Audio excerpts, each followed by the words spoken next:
This peanut allergy thing. Yeah. All morning about how if you expose your infants, it lessens the chance of developing one. That hasn't been the case in your experience. Yeah, and I think the study said, what, by 80%? 80%. I gave Bodie, my 1-year-old, peanut butter from the time that he could handle peanut butter because I didn't even think about the allergy.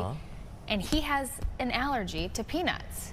And I know it's not made up because he would get these hives that would pop up and they'd disappear. So we took him in and got him allergy tested. The prick test, you know? And the peanuts, he's allergic to peanuts. Neither of my other 2 kids have allergies at all. Yeah, so I don't know. I mean, I guess I'm not going to question the study, but for us it's just bad luck. Bad luck, I guess. But you did deliberately expose, or like you... Not even thinking about it, because I eat peanut butter all... You've seen me with my jar and my spoon downstairs, apples and peanut butter, you know? I did see you with apples and peanut butter the other day. That's one of my go-to snacks. It's so good. I eat it all the time. Put it in my smoothies. Is there any way for someone... Do peanut allergies ever resolve themselves? Like, I can't imagine going through life without my brother also was allergic to peanuts. And as he's gotten older, it's gotten less and less, so he can tolerate. But he still would get like a scratchy throat. But the thing with the allergies that's scary is, like, for example, with Bodie, he had a very minor reaction so far. But you never know, because one day they could be exposed and have this crazy reaction. Side note, this morning I was calling my mom on the way into work. She told me I've got a deep root here in Chicago. So remember how I told you that I lived in, we always talk about like haunted experiences. My house was built by my mom's grandparents. Those grandparents grew up on the south side of Chicago. My grandma was, or maybe it was my grandpa, I can't remember which. I think it was my grandma. Great grandma was straight from Poland, came here and lived on the south side of Chicago, and they grew up there. Then they both got married and moved out to the Detroit area for the auto industry. And my mom was saying that, like, my grandma was homesick for Chicago. For Chicago? And you're just finding this out, that you have deep Chicago roots? She might have told me this in the past. I know that she has a cousin that lives on the south side still. She's probably listening right now and she's gonna text me. But yeah. I was like, that's so interesting. So she might have told me in the past before I lived in Chicago, and now it's like actually connecting that, oh my goodness, I've got great grandparents who grew up on the south side of Chicago. Did you feel like something about like this maybe place was familiar when you more Chicago than I thought it was? Right? Yeah. What about you? What are your roots in Chicago? Let's see. My dad's parents grew, like, he was raised in Northwest Indiana, so East Chicago, Indiana, which is basically a suburb of Chicago. Near we were always near Whiting, near Hammond, near Gary, right in that area. Yeah. Very industrial. His parents worked in the steel mills. And so those are my Chicago area roots. We always grew up Sox fans, because everyone down there being that tracks, that's why. Right? Yes. That tracks. And so yeah, that's as deep as they go. And then yeah, grew up on the in the northern suburbs, which was, we were the only White Sox family around. Yeah. That makes sense. We were the only White Sox family around. How fun is that? We got a good show here. I'm really excited to meet. Okay, so during this Breast Cancer Awareness Month, I love hearing the personal stories, you know, and we are going to be joined here in studio by a 38-year-old Rogers Park resident named Mercy, who credits early detection and swift care at Northwestern for saving her life. She was diagnosed with breast cancer at age 37. So not only is she going to join us here in studio, but one of her doctors as well. And we have a musical guest too. A very fun, which I've never heard of, and I'm excited to introduce my children to. His name is Justin Roberts, and he has a new Halloween-themed Ravinia show this year, so he's coming in to show us that. Also, I'm most excited, I think, about Anthony eating bugs today. Yes. From what I understand, he will be consuming, like, in his mouth, bugs today. Candy, is it Candy Copia? Is that the... I don't remember what it's called. This is wild. I'd have to shoot ahead, but candy. This is an interesting challenge that's out there during the Halloween season. We've all heard of flights of beer, right? Or like a flight of wine where you get a little sampler. We're gonna do this wild candy flight, and it's a candy company based out of Oak Park, And basically, we're talking about some insane, like the hottest thing you've ever tasted. It's the Fright Flight Candy Challenge. Saltiest, gummies. sweetest. There's a fear factor one, which is Probably what the best. Caitlin is referring to here. I'm talking about crickets here. And Anthony is. I'm was totally fully fine aware. with this. He's like, I can "What's do, up?" like, I've heard of chocolate covered, you know, ants and the insects no and stuff. thank I've never, you. I mean, I feel like I've done that, and you can't, it just tastes a little bit of crunchy. Are you gonna smell it before you eat it? I don't know. That's maybe. Sure. I don't know what's going to happen. That's happening like in the middle of the hour. I'd probably like cut it in half, but I don't want to eat it. I don't think. I'm But gonna do- but also first off, we're talking about money, and this is actually, I was reading through what we're discussing with our first topic here with our first guest, the scarcity trap. The Scarcity Trap. Yeah, It's a it opened thing. my eyes and my mind to this, that it could be false. And I'm so mad I didn't know about this earlier because I've fallen into the Scarcity We'll Trap. have to say what we've done it. So, because I have too. Lights. What? Okay, well, we're going to Oh. learn what it is. Only 2 left, or whatever it is. Amazon, I've fallen into this.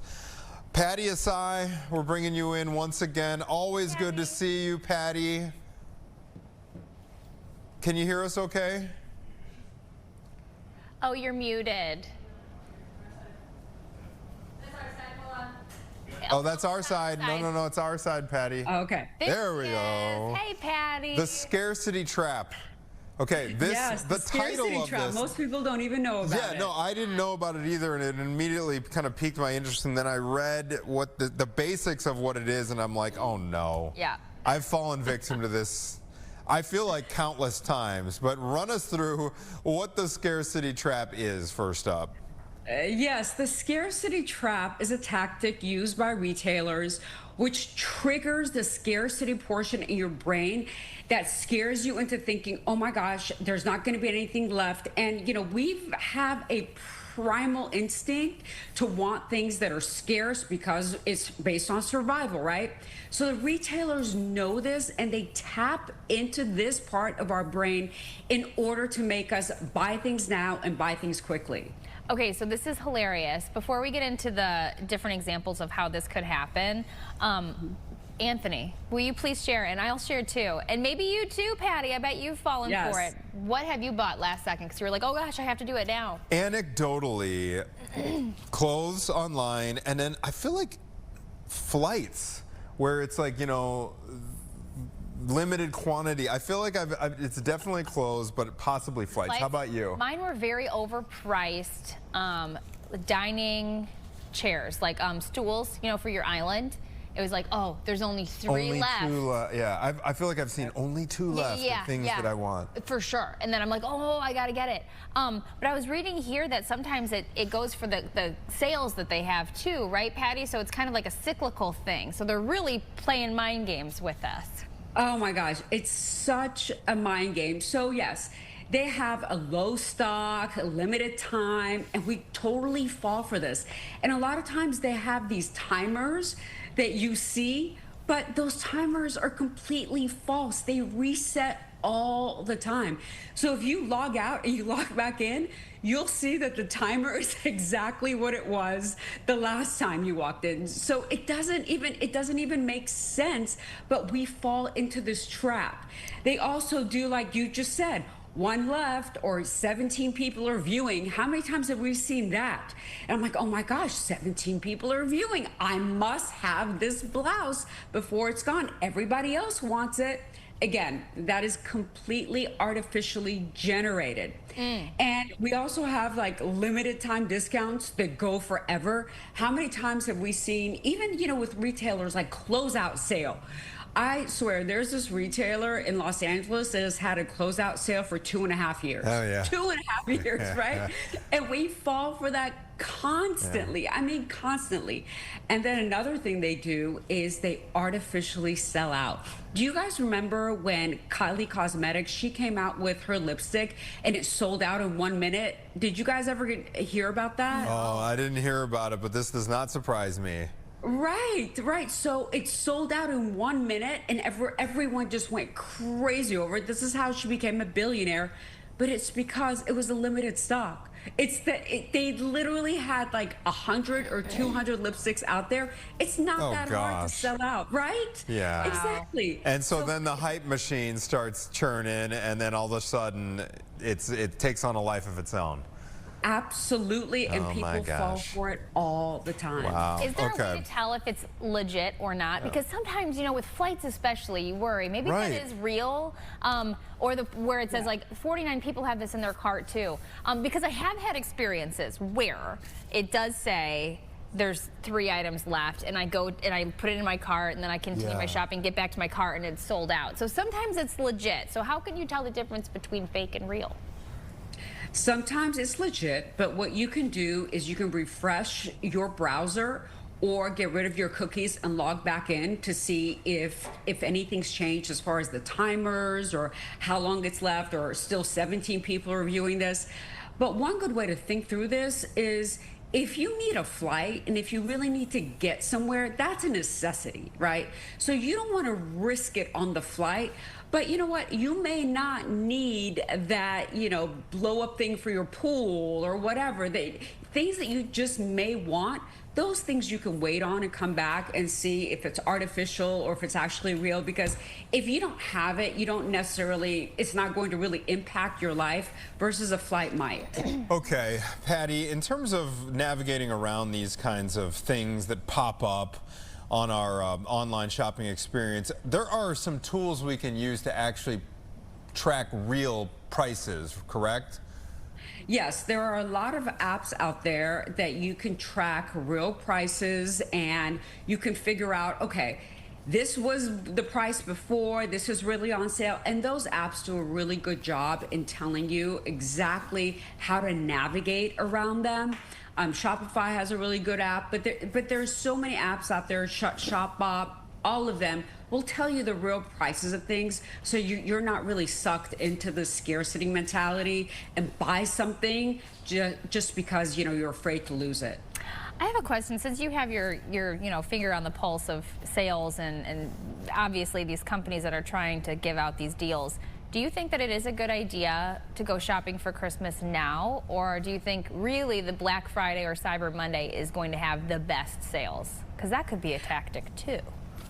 Yes, but I do think that the Black Fridays or Cyber Mondays, you do get really good deals there. Oh, okay. Now, it's not going to be more expensive on those days. How about that? So you're at least going to get what it would normally cost or less. But I do think that there is something to be said for those sales. So they're not artificially marked up and saying clearance. They're going to be on sale, if not the best price possible. Yes. Any general tips as we navigate the internet? Any kinds of settings on our browser, for example, that we need to keep in mind that can kind of sift through some of this for us? There aren't any settings on the browser that I know of, but like I mentioned before, you can clear your cookies and you can come back to that site and see if it still says, you know, how many left, or if the timer is still there. All of that stuff will tell you that it's artificial and it's not real, because the timer is going to continually reset. So one thing that I always tell consumers is, do not panic. It's okay if you don't get this particular thing at this particular time, unless it's something that you really need, like we were talking about a flight. Don't panic. Understand that they're just playing with your head. And if it's really worth it, if it's gonna be there in 24 hours. So don't feel this panic. Don't rush, because anytime you rush to buy something, you're likely to make really poor decisions. What is the clearing of the cookies? What does that do? What are the cookies? I never knew. Website cookies, yeah. Yeah, so your internet browser keeps things on the browser. It remembers like what your browser is when you go back into that website. So it'll show you where you left off. Versus if you just go your internet settings and you clear the cookies, you'll see it says clear cookies. that will reset your browser. So then when you go back onto the site, it tells the site that you're a new user. So then you'll really see, you'll really see if it's artificial or not. That's a good little tactic, just to make sure Even that you're with not being. Airline tickets, did you hear that? Yeah, airline no, tickets I know. are cheaper the first time you look. Yeah, exactly. I've kind of noticed that, and then we'll be traveling with someone else, and they'll notice, and they're like, I saw the flight for $180. Yeah. Like, what do you mean you're paying $320 for it? Pattie, thank you so much. This is super helpful, especially this time of year. People are actually going to start kicking off their holiday shopping online. Anything else you want to add before we let you go? Because this has all been very, very valuable. No, again, just don't panic. I think that's important. That's the way you're going to get suckered in. Don't panic. It'll be there. And, you know, do not fall for the scarcity tactics. This is so helpful. No longer will I be falling, because I have a lot of these kinds of segments. I'm like, oh, common sense, just use common sense. I've gotten, no, for sure. I've gotten fished in on this one. Thank you, Pattie. Thanks, Pattie. Really appreciate it, as always. Thank you so much. Yeah. Anthony, so you guys, this week, I have to unfortunately go out of town for a loss in the family, but we're staying overnight somewhere in this town, okay? So I found this really cute place. I showed Anthony last week. I was like, look at my pictures. He's probably like, oh, okay. Oh, maybe I showed Jake. Was it Jake? No, Anyways. you showed me too. So the thing is, I learned, speaking of saving money, I went to the Airbnb and VRBO websites because they were listed there. VRBO was like double the price. Oh, really? Airbnb was a little bit cheaper, but still expensive compared to the website of the people who have the place open. So I called them and I was like, hey, sorry, I booked you on Airbnb, but I'm gonna cancel it so that I can book it through your website because it was like $70 cheaper. He's like, yes, book it on our website. So that's something for you guys if you're thinking about like traveling, maybe a trip coming up. Try to get the website of the people who own the place if you can. I know some Airbnbs are like their own houses. I think that is brilliant advice, and actually, from what I've heard, it helps the renter, the people who are the property owner as well, because both parties are paying the platform. Both parties are paying VRBO and Airbnb. So if you go direct, you can split the savings, in other words. Meet them halfway on the savings. That's a really good tip. Never knew that. That's a really good tip. Yeah. Okay, so Halloween candy. Yeah. This is a very unique way. It's a fun way to try to get a $100 gift card from a local confectioner. Sure. Is that how we say it? Right. Yeah. We were talking about the Fright Flight Candy Challenge, which the both of us are going to take the challenge. We're going to divide and conquer. Caitlin won't eat the insects. Eyeball. I'm fine with that. I don't mind, I think. And this is something that locally we can challenge our friends and family. If you think, everyone has that person in their family that can handle the spicy stuff. Yeah.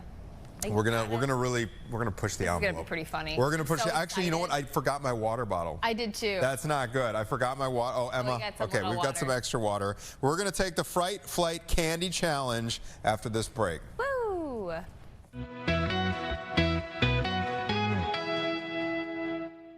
Let's.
everybody, ladies and gentlemen, boys and girls. Folks, we are about to eat some interesting items in front of us. So this is what we were talking about before we went on commercial break. Candycopia store at Oak Park has these options to grab a box, or you can have these mailed to you to your home online. You can order these.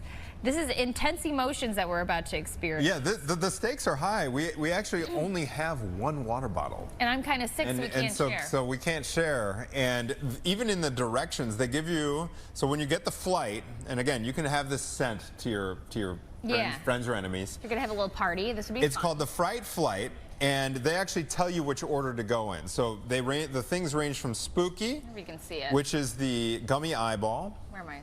That's over here on the left. Oh, yeah, yeah. Then we have Salty, which is the starfish there. That's the super salty Swedish starfish. Sweet, and Caitlin's gonna skip this one. I'm gonna let her skip because these are crickets.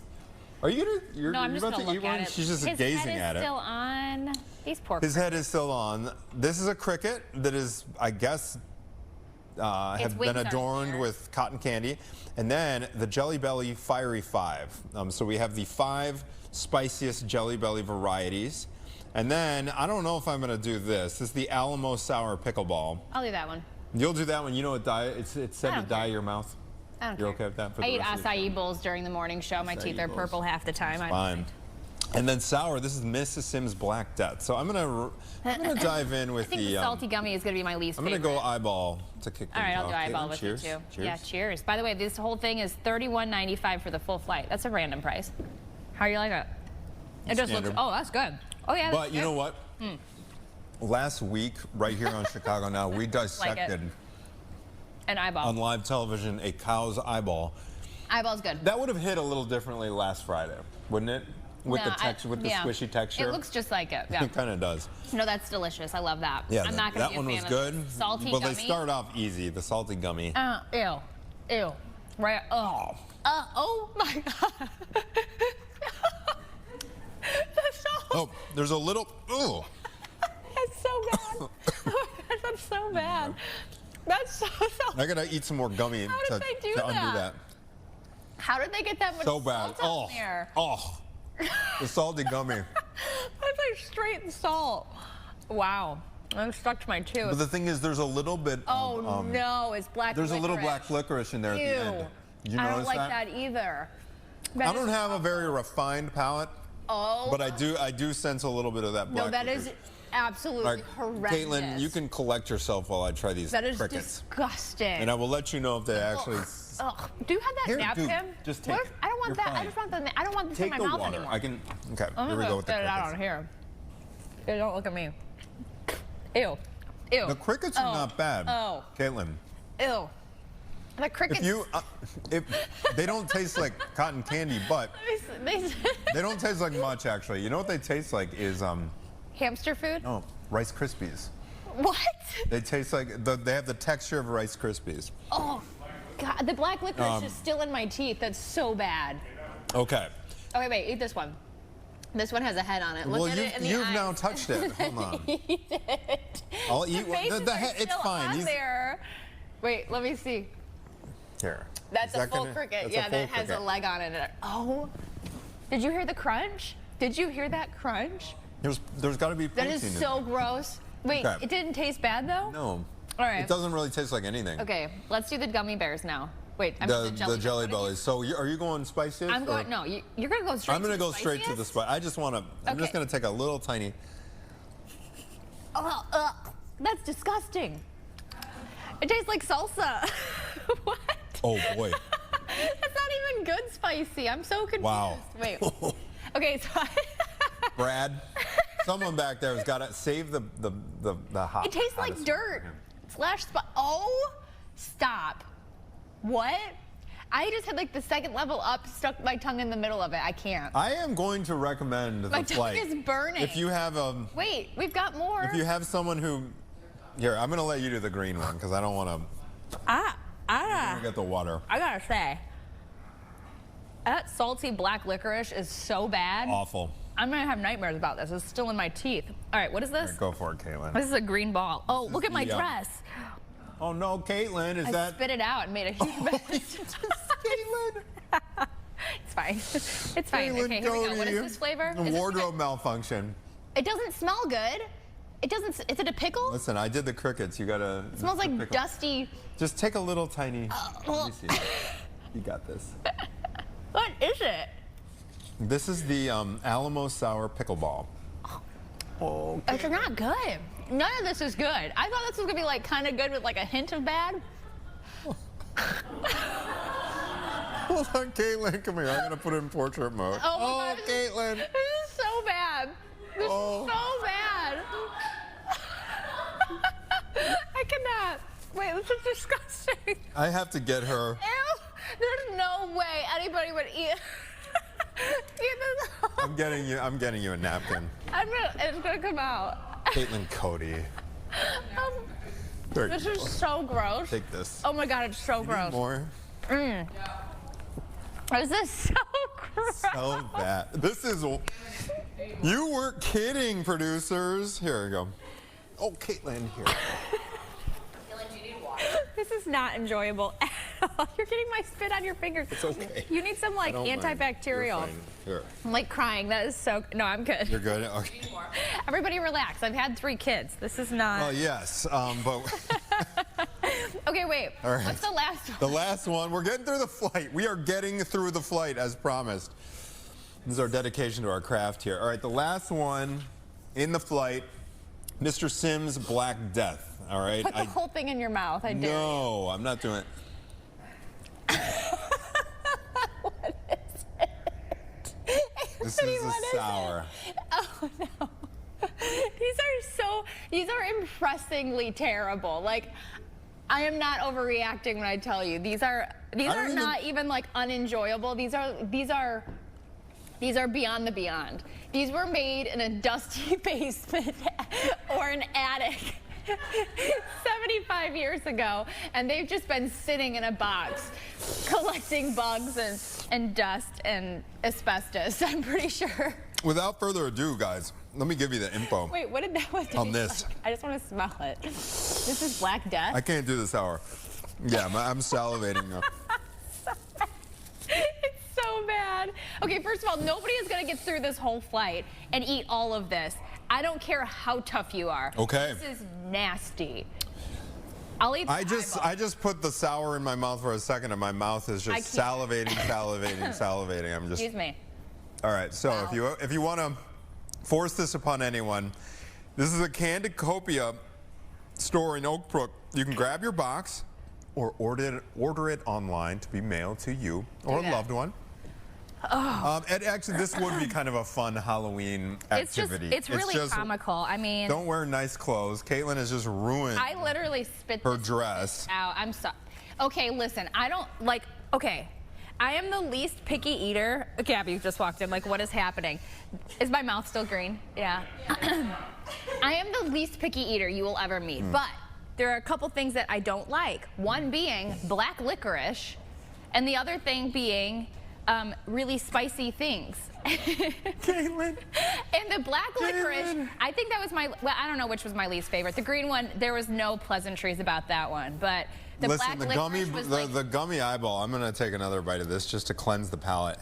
Darkest black licorice that you could imagine, covered in the thickest crust of salt. Awful. Okay, so it's just salt in your mouth, Awful. and then when finally the salt starts to go away, it hits you with the black licorice. I want to extend before we go to break and let Caitlin kind of regroup. I think it's game over. I don't know how I'm going to recover. Candicopia, we want to thank Candicopia for sending us these flights. How dare you? The challenge First of all. closes October 31st. They are located at 717 Lake Street, Oak Park. Oh you can order online. Follow them at Candicopia on Instagram. Woo! All right. It does say They spit in those for ages sure. 13 and up. So kids, don't try this at home. All right. Who's going to try it in the back, though? That's what I want to know. Well, now that we've soiled all of them. Someone All right, has to eat Brad's going to do it. Brad's going to do it. Ball of terror. All right, we're gonna collect here. ourselves and come back right after this short break. Stay with us.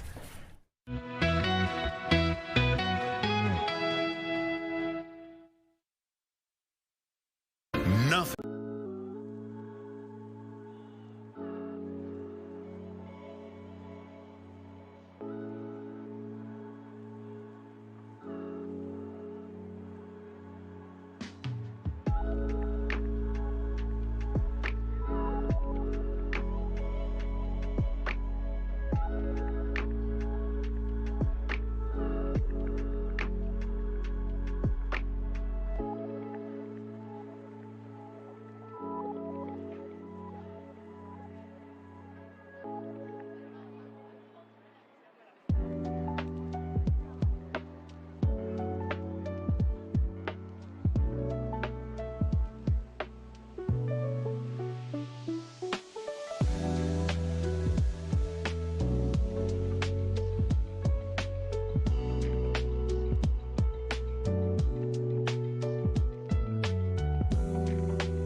Anthony, listen, my mouth, it tastes like old fluoride, kind of. Yeah. Still, a little bit. Old fluoride. Like fluoride, you know when you go to the dentist and you get fluoride in your mouth? Sure. It's like that with a tinge of spice. Yeah. Which isn't like a terrible aftertaste, but I guess my mouth is still green. Yeah. Why don't you? Yeah. Why don't you resolve that? Sorry, you guys had to experience that. That was not. It went. cute. It was actually so fun. That was. Oh my gosh. That was. The spitting sounds and everything. Yeah, we went off the rails a little bit because this created some. This is a fun experience that you can have in Chicagoland, you know? You too. All right, we have some really special guests. Yeah. Switching gears entirely. Hopefully you guys can make it through this interview with our green-mouthed friend here. Sorry, is it that bad? Sure. Okay. Keep. I got it. Okay, Mercy Saye. Did I get the pronunciation on your last name? Yeah. Mercy Saye. Say. Yeah. Saye, I love it. A 38-year-old Rogers Park resident, you are crediting early detection and swift care at Northwestern Medicine for saving your life after you were diagnosed with breast cancer. This was just this past year. It was. Mercy, Yes. Tell us first of all, before we catch up with your primary care doctor here, about your diagnosis, how you found out, the emotions there, and then kind of your first steps. Yeah, so I discovered a lump doing a self-exam in the shower in November. I immediately went to my primary doctor, who made an appointment with Northwestern, and I got to see my radiologist here, Dr. Bolay. They quickly got me there, and she was amazing. I really credit her to finding that lump, doing the biopsy really quickly, and really getting me into an appointment with an oncologist and getting that diagnosis by the end of January. And I really do credit Northwestern for moving so quickly with the appointments, getting me in I got diagnosed at the end of January, and by the end of February, I was doing my first chemotherapy. Wow, that turnaround's very quick. Before we bring Dr. Bolay into the conversation, you were in your late 30s. Yeah. We have been talking about doing a breast self-exam. We gents have to do our testicular self-exams from time to time. Was that something that was part of your regular or semi-regular routine before this, and was this out of nowhere?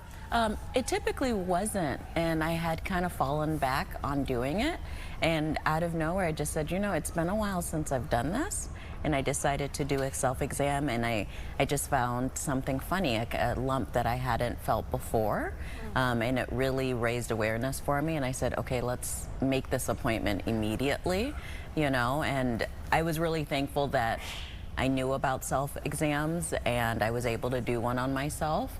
And I was just really lucky to get connected with Northwestern, and I feel really, really blessed for that. Mercy, can you talk to us about your emotions going through this process? I can't even imagine. I'm sure you were scared, nervous with the anticipation of what's next and what does this mean, and is it cancer? For those at home who may be going through the same journey as you, what was it like? Oh, it was really scary. My first chemotherapy was the day after my birthday. And so I was nervous going in. I was scared the whole way, but I put my mind on survival. I had a great group of support friends and family that really came around to support me. My friends, I talked to a lot of people throughout the journey. I called several friends who really uplifted me emotionally and supported me, and that was really important. But I was terrified. I mean, I'll be honest, I was really scared that I wasn't gonna make it. I was terrified I wasn't gonna see 38. And so I really kept that in mind. I have 2 dogs at home. So I really put my mind through on making it, through this journey for them, for my family, talk to my mom every night. And I really credit my support family and friends that got me through this. Let's loop in Dr. Sonia Bolay with Northwestern. You're a radiologist. I am. Can you just kind of run us through when Mercy first showed up and you first examined her, kind of what the process was, what the outlook was at that point? Yeah, well, I first want to say, I mean, Mercy gave us credit, but I credit her because, and our team who's listening right now, so they, she's been a legend at our center. I think so many women don't advocate for themselves. There's a tendency, especially under 40, to say, oh, I feel a lump, I think it's nothing, it's probably just my tissue, it's a cyst. And she really advocated for herself and got that appointment in. So she came in for a diagnostic mammogram appointment, which is different from a screening mammogram. So she came, the process is when someone comes in with some sort of symptom, you come in for a diagnostic appointment. And that is multiple mammogram pictures, likely an ultrasound. The radiologist is there reading the exam in real time when they're there and giving you the results that day. And so we knew it looked suspicious, but we really didn't know anything until the actual biopsy, which occurred pretty quickly thereafter. I have a question. Yeah. For self-diagnosis or feeling something abnormal, what can that feel like? I know, I'm sure it's different in every case, but is it like a pea size, like a hard something? It's a great question, and I think people want one answer. What am I looking for? And that's really hard, because what you're really looking for is something that's different for you. And that's different for every woman. And that's why if you look at the societies now, we're actually saying more of breast awareness. So awareness of what your normal breast looks like. So some breasts feel normally lumpy bumpy. Some breasts are flat. Some breasts are a little bit bumpy. So kind of the more you know your breast, the more you know what's different for you. And yes, that could present in so many different ways. It could present with a pea-sized lump. It could present with a soft mobile lump. It could present with skin changes. It could present with nipple discharge. Anything that's different for you, and the only way you know what's different from you is being aware of your own breasts. Got it. Okay. You mentioned that she did a diagnostic mammogram. There's something called a screening mammogram, which is different. Will you delineate those two for us? Absolutely. So this is something I think so many people don't understand the differences between. So a screening mammogram is a mammogram people come in for. Their annual examination starts, every woman by the age of 40 should be getting one. If you're at higher risk, you should start before that. You come in, it's under 20 minutes, you get 2 views of each breast, a few more if you have implants, because we have to get that implant out of the place, but on average, 2 views of each breast in women without implants. You go home, and then you get the results either on your portal or in the mail. We have 30 days by law to get you the results. Usually it's before that, and insurance usually covers it because it is part of the screening well-woman exam. A diagnostic examination is done for people that have symptoms. You get the results that day. It can take up to 2 to 3 hours. And the kicker is insurance doesn't always pay for it. A lot of times there's a copay or it goes to your deductible because it's not considered a screening examination. When does actually taking a physical biopsy play into the whole process? Yeah, so it really varies because, you know, we have to have an appointment available. So in Mercy's case, we had an appointment available very soon. But it happens in the same center that you get your imaging. And it can be done under different modalities, under mammogram guidance, MRI guidance, or ultrasound guidance. But the biopsies that we're doing are basically image guided. So we use some sort of imaging to guide our needle to take samples to send to pathology. So you mentioned 40 and up is when we should start getting our yearly mammograms, unless you're susceptible or higher risk for cancer. So what would be those different higher risk attributes? Maybe having someone in your family who has breast cancer? Yeah, so that's actually such a great point, because I think it's really important here to say that over 85% of our patients who have breast cancer actually don't have a family history. And so I Mercy, think that's... yes or no on you? No, no family history. Okay. Yeah, no. For me, it was my dad had prostate cancer, and he passed along a BRCA1 gene to me, which puts me at a higher risk for different types of cancer, such as breast cancer, ovarian cancer, pancreatic cancer. Okay. But you said 85%. Yeah. No history at all. Yeah, so that's why we actually have to start changing, and I think Mercy and I feel aligned on this, and just advocating women and start changing our mindset. So historically, we always think of breast cancer as women over 40, right? We always think about this, but updated studies have come out and it shows that since 2012, the incidence of breast cancer has been increasing by 1% per year, and that's higher for women under 50. So up to 1.4% per year since 2012. And so we really have to start changing our mindset that it's not women over 40, and that's why the American College of Radiology and the Society of Breast Imaging actually say every woman by the age of 25 should get risk assessed. What does that mean? It's not genetic testing, and that comes along with it. But risk assessment is actually taking in your family history. My father had a history history of prostate cancer? When did you have your first period? How many children have you had? And putting that into an algorithm. So the Tyrer-Cuzick model can be available online. It's easy to get to. Northwestern actually has one for breast health risk assessment. Oh. And you put that information, every woman at the age of 25 should be doing this, and it spits out your risk. And it can actually tell you if you might be at an elevated risk for breast cancer. And if you are, you probably need to talk to your doctor, see a high-risk clinic, because you probably are eligible for mammograms prior to 40 and also MRIs. And real quick, Yeah. if you want to take this at age 25, this Q&A, Yeah. how do you go about doing that? Yeah, so you can find it. There's a Tyrer-Cuzick model that you can find online, but Northwestern has one too. I think it's nm.org/breast health. Yeah. And you can find it there and actually get your risk. It's so easy to do, you know, and so every woman should be doing that to make sure, because Mercy was able to advocate for herself and come in. But our point is to catch patients before they feel anything, because that's when we have the best outcomes. Mercy, where are you now? This has been about a year? Yeah. Where are you in your cancer journey? You know, I'm still dealing with the aftermath of cancer. You know, still dealing with some effects of chemotherapy. So I'm still trying to get back to my normal life, or, you know, becoming okay with what is normal, I would say. You know, I really do want to advocate for women of color to really just get out there, do the preventative, you know, screening, as Dr. Bolle has mentioned, to kind of catch it ahead of time. I wished I would have caught it ahead of time, and I wouldn't probably have had gone through what I've gone through. But, you know, I'm really glad to be here now, and really am just trying to be there to support women, especially women of color, since it does hit us a little bit harder with the BRCA1 gene. There we are at a higher risk for that. And so, you know, I really advocate with genetic screening and genetic testing, getting that done to kind of see what cancers you do have, you know, within your genetic line. I think that's the best way to go at it.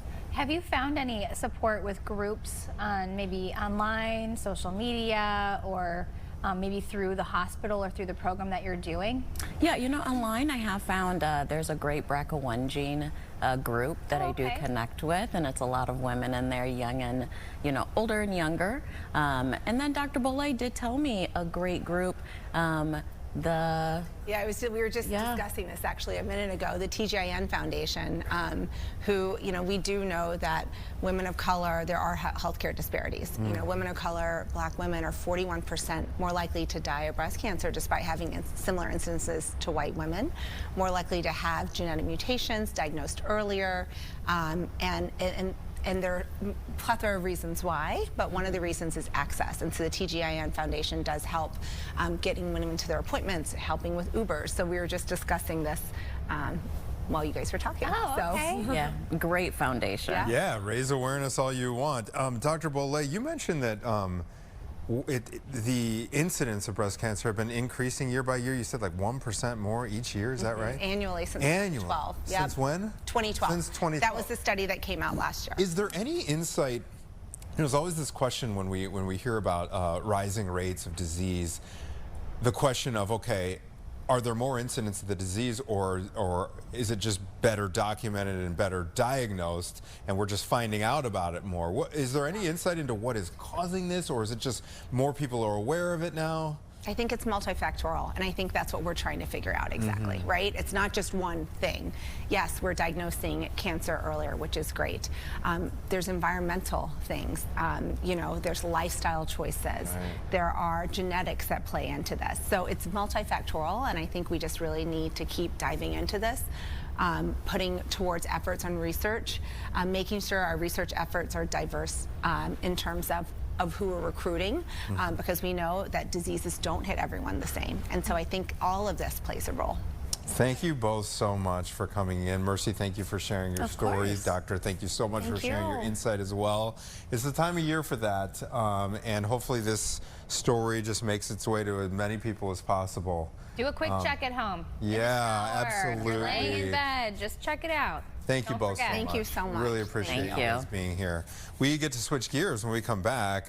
We have a very special musician to chat with, and Justin Roberts is about to perform some kids' music and some Halloween tunes. Ravinia Festival has the best kids shows. So fun. Live kids show. They're so much fun, and Justin is performing this Saturday, October 25th. We're going to get a little in-studio preview when we come back. Oh, yeah.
Justin Roberts is here with us, and he is performing his kids' hits and some Halloween tunes. Such a fun way to bring in the holiday, too. Definitely. Halloween, right around the corner. This is going to be at Ravinia this Saturday, October 25th at 11 a.m. Perfect time, 11 a.m. for us parents. Good idea. That's perfect. Martin Theater. Kids are encouraged to wear their costumes. Yes. And stick around for trick-or-treating afterwards. So much fun. The tickets are now on sale at ravinia.org. So Justin, good morning to you. Thank you for coming. Good morning. Happy Can you give us a little bit of background in your music storyline, why you got into making music for kids, and how you got here? I've been making music for kids for over 25 years. I started as a preschool teacher in Minneapolis, and I started writing songs for kids there. I moved to Chicago and started making records for kids, and just finished my 17th album, which is called Brain Freeze. Whoa. And I've been touring all over the country and sometimes beyond. Nice. During that time. Do you have a YouTube page? I do, yeah. Justin Roberts Music. Justin Roberts Music. Justin Roberts Music on YouTube. Yes. How much has the game changed? So you've been in the kids' music biz for a while with YouTube and things like that. I mean, we're looking at a video now. This looks like right in my 4-year-old Jero's wheelhouse right here. Yeah, that particular one is a song called Party in My Head, which I wrote after my son thought he'd discovered daydreaming for the first time, and he was describing it to us. And I was like, oh, what an amazing thing. And so I wrote this song about a party in my head. Did he describe it as a party in his head? Pretty much, yeah. I mean, he was visiting with Scooby-Doo characters and flying around, and he was like, I can do it. It's wow. So you base your music off of real-life experience. You said you have a son. Do you just have one? I just have one. So I used to do it off memories and friends telling me stories from their childhood.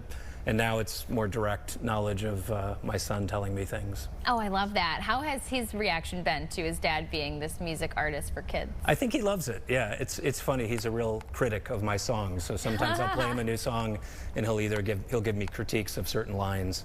You get to beta test. Didn't quite work. So, yeah. Give us a preview. So you played Ravinia. You said 17 years ago? No, I think it was 21 years ago for the first time, and we've played multiple times throughout the years.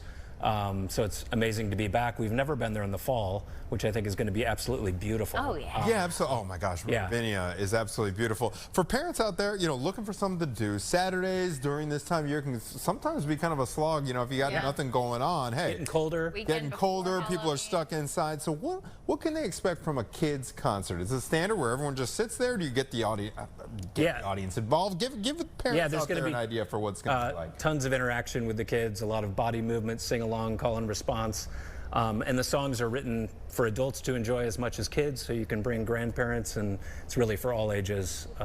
That's what I'm trying to do when I write a song, is write something that I care about, that affects me and makes me laugh or makes me cry, and that's kind of how I do it. What is it about like music particularly that connects with kids? I mean, we're both parents, so we know how it works, but like, is there something just like deep psychologically going on where they latch on to rhythm and melody? Yeah, I mean, I think it's just another language that kids are learning at the same time, and certain kids will respond, you know, just, I mean, I know as a child when I was a preschooler, my teacher was worried about me because I sat in front of a record player all day and wanted to just listen to music. And so I think there are kids out there that just hardwired. Yeah, my baby will be bouncing in his diaper. Yeah. Did you listen to a lot of music when you were pregnant with your 3? No, I didn't. Deliberately? I should have, but no, I was just surviving. We did it. We bought into the, you know, hey, they can hear. Yeah, Mozart. Yeah, the Mozart. Yeah, I would play the piano. So Justin,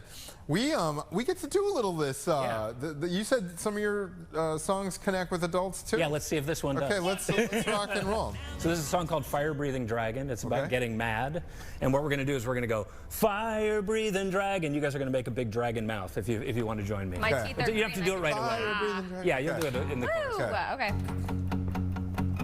My brother is a little unpredictable. Yeah, sure, he can be nice, but there are days that I wish he was evictable. We're skating on thin ice when I see that look in his eye. I can't tell if he's going to cry salty tears, or if there'll be smoke coming out his ears. He's a fire-breathing dragon. Open your eyes. You guys try it. Fire-breathing dragon. He's a fire-breathing dragon in a brother disguise. Fire-breathing dragon.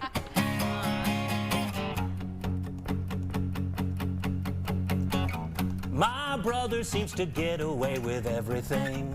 Yeah, sure, it can be hard when I'm out there only listening to the robin sing in a wild backyard. Then I see his claws start to sprout. Hey, Mom and Dad, you better watch out. Did you see what he did? But when they arrive, he's just a regular kid, not a fire-breathing dragon. Open your eyes, fire-breathing dragon. He's a fire-breathing dragon in a brother disguise. Fire-breathing dragon. He's a fire-breathing when Mom's leaving. Fire-breathing dragon, he's coming for you. Then my mom says, way down, way down. She says, way down beneath every mad, I mean every mad. There's an ocean of sad beneath every mad, in that ocean of sad. It acts like a beast, but it's only tears waiting to be released. Not a fire-breathing dragon. Open your eyes, fire-breathing dragon. Oh, I messed it up. My brother has his faults, but he's forgivable. Yeah, sure, he made a deal to take a breath until his anger turns invisible. But not forget to feel when I see that look in his eye. I can tell that he's going to try to let it slide. But all of us have gigantic feelings inside. We're all fire-breathing dragons. Open your eyes, fire-breathing dragons. We're all fire-breathing dragons from the the moment we rise. Fire-breathing dragons. We're all fire-breathing, big love-needing, fire-breathing dragons, fire-breathing dragons, fire-breathing dragons. We're coming for you. That was so good. Thank you so much. Literally. Thanks for playing along, too. That was a roller coaster of emotion. Every word I was listening. I related to that. I got a fire-breathing dragon, So do I. brother. I got two. My kids, and we say the fire comes out of their ears. Yeah. Oh my God! And there's big emotions behind. They put those socks on. I love the words. The great tune. Thank you so much. Yeah. As well. Really, really. Imagine really that with a good. full band, a full five-piece band. I feel like you trumpets don't even and need, other. I mean, it's cool. sound great. Thanks. Do great standalone. Okay, 11 o'clock is the start time. What time should we get there? Parents, should we pack snacks? Yeah, I would pack snacks, of course. Get there at like 10:30? Yeah, 10:30 I think is when doors open. And trick-or-treats after at what time? Right, the concert will be over at noon. So, Noon. Yeah. Okay, and Yeah. then trick-or-treating for like 30 minutes or something? Yeah. So fun. Also, So Can't go fun. wrong with that. Do real quick before we let you go, because we are almost out of time. Yeah. Do most of your that song there? The lyrics remind me of a book we read sometimes that does have to do with anger. But like, do a lot of your songs are they kind of educational in that way, like mental health and? I mean, I try to touch on things that that affect kids on all levels, and I often find parallels between what kids go through and what adults go through. So I have a song called Giant-Sized Butterflies. It's about a first day of school, but the parent relates to it because the first day that the child was born, they remember feeling the same kind of nervousness, and they describe that to the kids. So it's a lot of emotional intelligence type songs that I try to write stories about and tell, Great. Potty training? I have not done that yet. Nightmare. Yeah, nightmares for sure. Yeah. Okay, There's- all right. And one of the songs we're going to play at the concert is an older song called "Thought It Was a Monster." It's about a kid being afraid of a monster under his bed. So relatable, so relatable. Justin, you are so talented. Thank you so much. Thank you so Amazing. much. For being here in studio. Ravinia Festival Come on this out. Saturday. Doors open 10:30. Costumes on. Costumes on, and Trick-or-treat bellies, trick-or-treating bellies have to be empty. You're gonna get a lot of candy that day too. Justin, thanks so much. Thank you. Thanks We're back for with having me. another hour of Chicago Now right after this.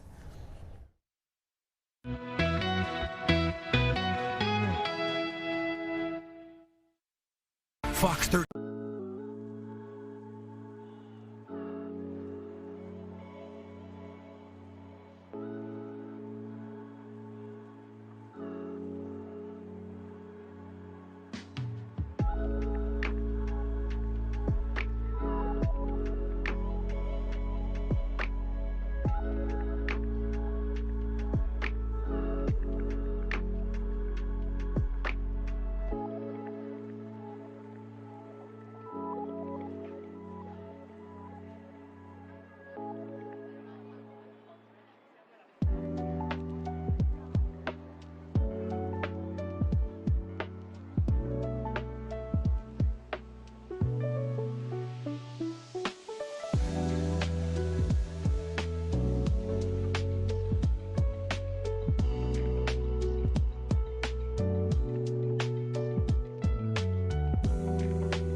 Welcome to the 11 o'clock hour of Chicago Now. I'm Gabriella Primus. Tia Ewing has a well-deserved day off. She's having a long weekend, but we are so excited to have you.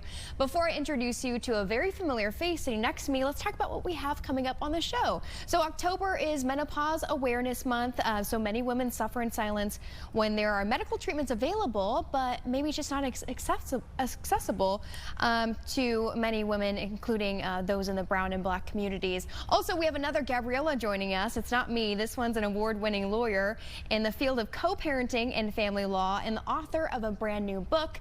We're going to chat with her, plus talk about some new Halloween activities that you could do next week to get you excited. But without further notice, let's talk to CNN anchor Abby Phillip. Thank you so much for joining us. So happy to be here. Thanks for having me. Yeah, it's great to see you in Chicago. We're talking about your new book, Jesse Jackson Sr., A Dream Deferred. You know, I think my first question for you is, knowing that you're from Maryland, right? Yeah. Obviously, you have a big political background, but what brought you to go now and tap into Reverend Jesse Jackson? So around 2020, I was asking the question, what history has been undertold or not told at all? And surprisingly enough, even though, you know, I'm in Chicago, everybody in Chicago knows about Jesse Jackson, but a lot of people don't know much about the 2 times he ran for president. And the fact that the second run in 1988, he came in as the runner-up in the Democratic primary. So 30 years before Barack Obama, he came so close to being the Democratic nominee, and that is something that so many people didn't know. And in these times when so much of our history is being erased, it's not being told, it just felt really important to tell this kind of story. So take us through your book. How does it go for folks who are interested in reading? Is it talking about his background? Is it mostly talking about him, you know, changing lives, changing the path for many people for the future? Well, you know, I like to call Reverend Jackson somebody who's very well known, but little understood. And the book starts out looking at where he came from. You know, he came from a small segregated town in Greenville, South Carolina. He was born to a mother who had him out of wedlock, and his biological father was his next door neighbor, which he didn't know until he was much older.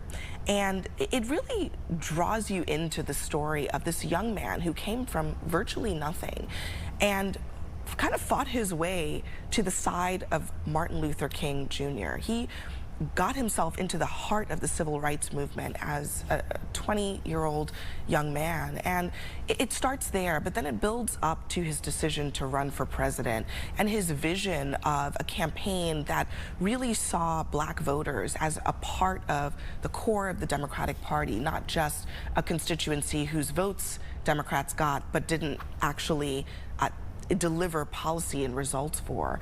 And so it takes you along that whole journey all the way up to basically present day, to Barack Obama's campaign, to their complicated relationship, and to some of the political figures today who best embody Jesse Jackson's politics. So would you say that, you know, during his run, him really honing into the black voters, that changed the way that we voted? Do we see a big difference, you know, once he started stepping up and being out in public?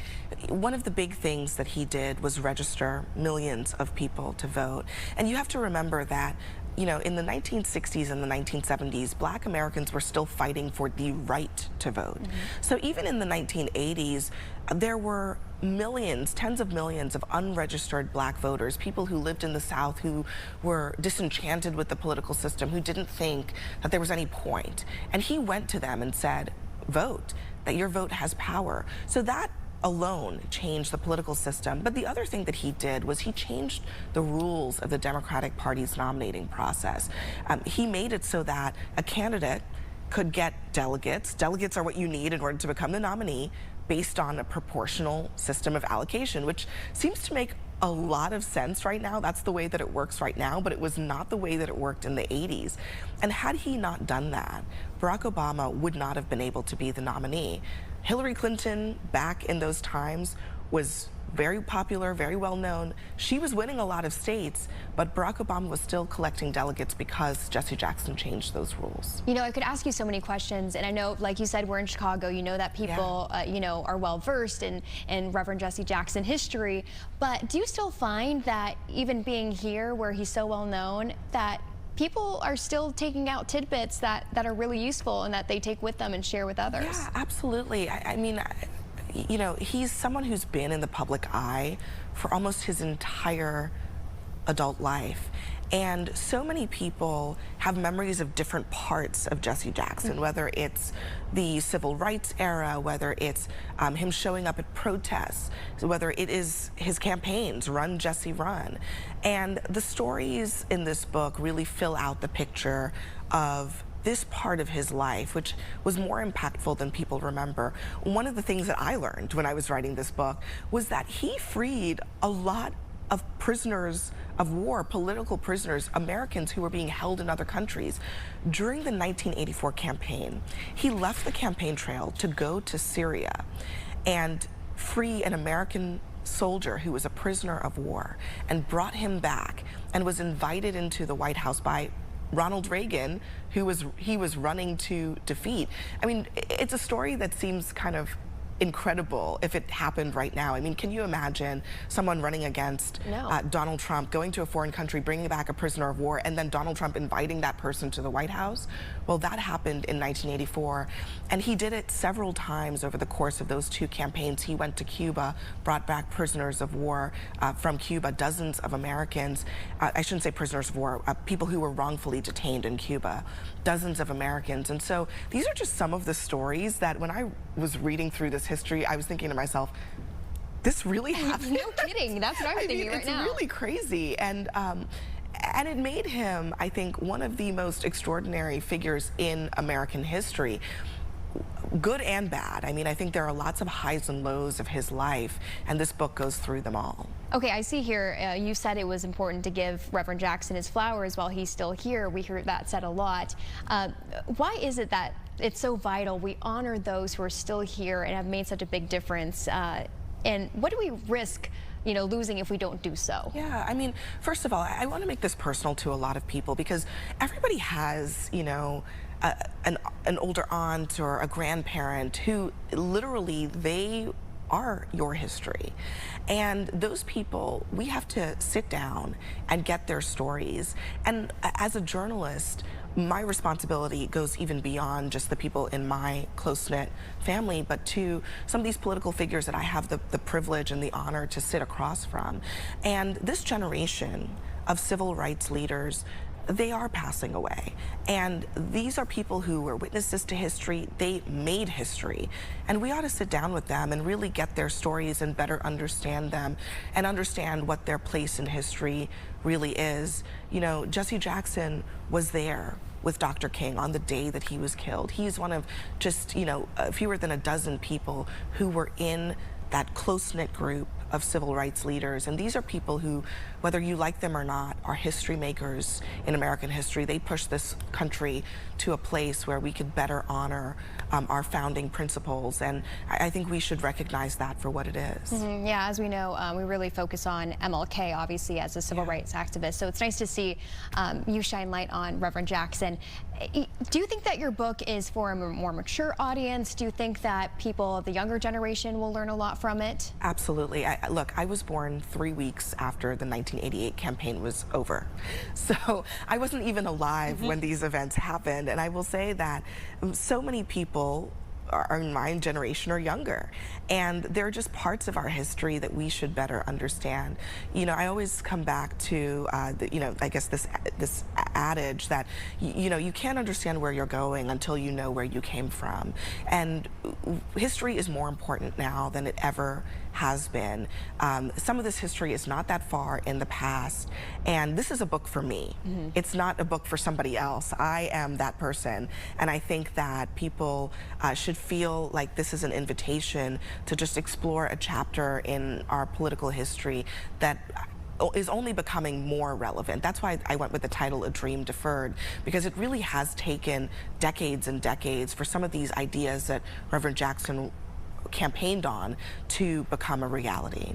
You know, obviously we know you for your, sharp political coverage on CNN Newsnight, but this book is your debut as an author. It is, yeah. How is this kind of changing? How did you change your mindset to go from, just something different day to day to really honing in on one piece of history? It's hard. And sharing it. Oh my God, it was hard. I can't imagine. Listen, I mean, I've been a daily political journalist my entire career. I've covered President Obama, President Trump, campaigns, and this is a different kind of project. It really requires some deep research and really taking myself out of the day-to-day, and it was really nice to do that. The New York Times columnist Ezra Klein said recently, and I think this is so true, he said, writing is a form of thinking, and it was a different way for me to kind of flex some muscles that I haven't flexed in a while, dig a little deeper, and also just a great opportunity to talk to some incredibly interesting people. I enjoyed the process at the end of the day, but yeah, it's hard. It's hard when you got a little one at home and a daily show and all of that, but it's worthwhile. You know what? I'm giving you your flowers because it is a lot of work. Before we talk about your tour stop today, I want to ask you a question. I don't know if you're going to know the answer to this, but with everything that's going on right now in Chicago, obviously, tensions are high. Have you been able to, chat with Reverend Jackson before, and what has been his reaction to you writing his book? But also, what do you think? How do you think he'd react to what's going on present day with what we're dealing with all around Chicagoland? Yeah, I mean, I did have an opportunity, thankfully, to speak with him and interview him a few times for this book, and I've spent a fair amount of time with him, and he was very supportive of the book. I think he's very reflective on his impact, and I think he would think that this is a part of his political legacy that people don't really know very much about. But I do think that this moment for Chicago is one that, as you know, he's not in the best of health, but if he were, I think he would be right at the center of it, because he really believed in the power of everyday people to stand up for their rights, to stand up for their political power and influence. And he probably would be right there in the streets with some of these Chicago protests. And I also think that his principles of politics were all about the solidarity between all of these different groups, whether it was racial groups or ethnic groups, socioeconomic groups, sexual orientation, you name it. He thought that there was more in common than people had that were differences. And I think he would probably be right out there speaking out against what's happening, if I had to guess, based on his politics. And I think he would be really encouraging Chicagoans to kind of stick together. I think so too. Let's talk about your stop that's happening in Chicago today in partnership with the How To Academy. And it's at First United Methodist Church. Tell us about the event. Can people buy tickets still? Is it sold out? You can go to howtoacademy.com to buy tickets, or abbyphillip.com to buy tickets. I'm going to be sitting down with my friend and fellow author, Lovey Ajayi-Jones. She's really incredible, really funny. I know that this book is really, it seems like serious subject matter, but she is such a great conversationalist. I think people will really enjoy it. It'll be tonight at 7 p.m. right here in Chicago. You can get tickets, a copy of the book. I'll be there to sign books as well. I'm looking forward to it. I think this is the First United Methodist Church on Washington Street, right? Okay, it's pretty close by. Well, how awesome. What do you think is your next steps? Do you think that you'll hone in on another, political figure and write another book? I'm going to take a vacation first, and then maybe think about something else to dive into. But it was important to me that my first book be a work of journalism, because I am a journalist, and I really wanted it to be about something that's important to me, which is history and political history. So I'm glad I was able to do it. Okay, I always have to ask this question too. You're in Chicago. Have you been here before? Yes. Are you looking forward to something here? I have come here now a lot lately because of this book in part. I was here last year for the Democratic Convention.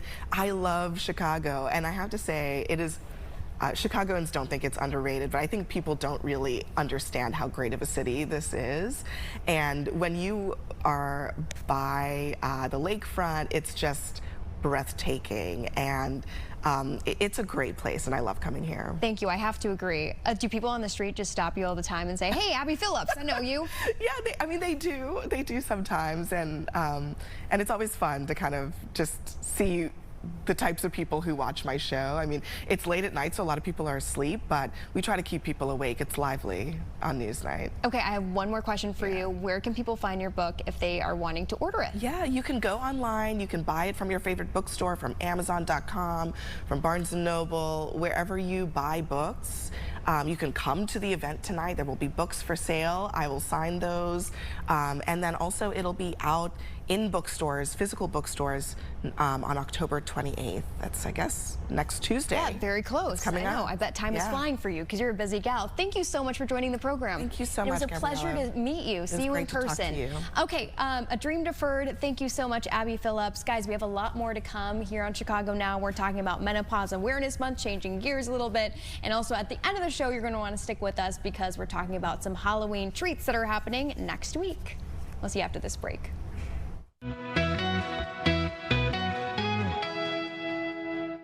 I'm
Welcome back to Chicago Now. We told you that we're going to be switching gears a little bit, talking about an important conversation, Menopause Awareness Month. That is month of October. And here's an interesting stat. Only 20 to 25% of women were treated for menopause, and the percentage is even lower in brown and black communities. I want to bring in Dr. Susan Scanlon, the president of Midwest Center for Women's Healthcare. Thank you so much for joining us over Zoom. Thank you so much for having me. You know, we have to talk about, obviously, it being the Awareness Month. Why is, focusing on this topic so necessary, and how does it help kind of spread awareness throughout the country? Yes, 1.3 million women will enter either perimenopause or menopause every year. And by 2030, there will be approximately 1 billion women worldwide in menopause. So it's affecting nearly half the population, but yet the topic is not discussed enough. So Menopause Awareness Month is great for bringing this vital women's health conversation to the forefront. You know, it is. It is interesting. As a young person, obviously I don't understand, but you hear like hushed conversations like, oh, she's having a hot flash. Oh, something else is happening. Why do you think, women are still suffering in silence and not being open about what they're experiencing? Well, that's a great question. Only about, 1 in 4 women actually seek out care. And it's because the research has shown either that they think that there's not treatments available, or they feel ashamed. They think they have to live through it. And that's just simply not true. There are many evidence-based treatment options available for women these days, from lifestyle changes to hormone therapy to non-hormonal options. So I always encourage women to don't be afraid of all these changes in your body. It's something that you can tackle with the right help, with good medicine and support. So seek out a physician that specializes in menopause and get the help you need. But I will say, you know, even though it might not sound scary to you, might sound scary to people watching at home, hormone therapy, the first one you mentioned with you're changing your cells, you know, what do those really mean? And are they painful treatments? Are they really intense treatments? You know, back in 2002, the Women's Health Initiative came out and made everyone afraid, not only the patients, but also the physicians, about using hormone therapy. And because there was concern about increased cancer risk. Well, in the last 15 years, that research has been looked at and hashed and rehashed at all the conferences. And the conclusion is that hormone therapy is actually safe for most women to use. There are restrictions, certainly, if someone has an estrogen-containing cancer or a clotting disorder or liver disease, for example, hormone therapy is not really right for them. They have other options available to them. But hormone therapy for most women is safe to use. There isn't pain, to answer your question. There's not pain involved in it. It actually helps reduce their symptoms of menopause, the hot flashes, the night sweats, the painful intercourse, the brain fog. But even more importantly, it sets them up for long-term health, bone health, heart health, cognitive health. So even reduction of type 2 diabetes. So talk to your doctor so that you can get the information you need. And if your doctor isn't comfortable with it, then seek out a menopause expert. You know, it sounds like obviously you have a lot of experience on this topic. Are you finding that maybe within the last 5, 10, 15 years, people are more willing to talk about this, having open conversations at home? Definitely. Thankfully, for all the awareness that's out there over the last few years, more patients seek out care.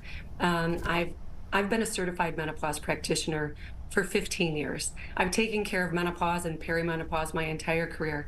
And I will say in the last few years, there's just been an abundance of patients seeking out help, and I applaud that. The more awareness we can have, and that's what's so great about Menopause Awareness Month, is bringing that conversation to the forefront. People feel more comfortable seeking out care.